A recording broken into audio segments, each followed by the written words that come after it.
Well, that's a promising start. Hello, chaps and chapettes. Today's video comes to you in 3 parts, segregated by jump cuts. Part number 1 is brought to you by the realisation that no man should ever lie in this position and take himself seriously. Part 1A, typos. Now, being a dyslexic, typos are something, they are in fact a way of life for me. And they also happen to be one of my guilty pleasures. For example, if I'm writing a word that ends in apostrophe T, sometimes I'll hit the Y button by mistake, and it'll end up looking like this. But that's fine for me, because in my head I just imagine that it's pronounced with a Scottish accent. Didn't he, wouldn't he, couldn't he, shouldn't he?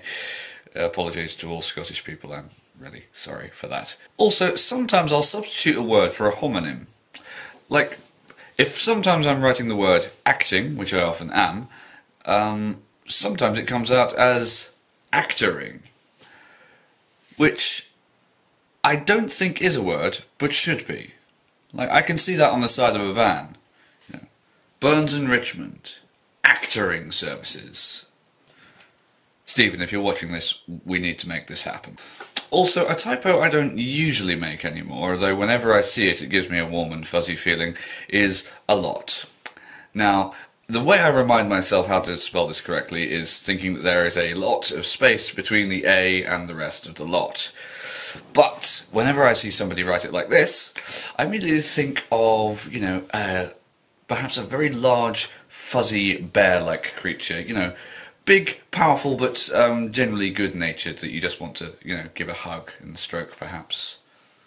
Like a Wookiee, perhaps. Now, those of you who know me will be aware that I received a book last week, which I have been unable to keep my head out of, and has been slowly and surely taking over my life. I'm not entirely sure how comfortable I am with that yet, but it's as you like it. It's ridiculous, really. I mean, look at the thickness of this book. That much is notes. And then anything highlighted in pink is me. Quite a bit there. So yes, I've got a lot to learn for, I believe, the 16th of February. This play will also be going to London from the 27th of March to the 30th, if you're in or around the Covent Garden area. Will be at the Tristan Bates Theatre. So hopefully you can come along to that. And for the moment, I think the only line that I've learnt completely off by heart is, I prithee, dear youth, let me be more acquainted with thee. Damn. Part 3, scripts. Scripts. Such is the life of an actor, until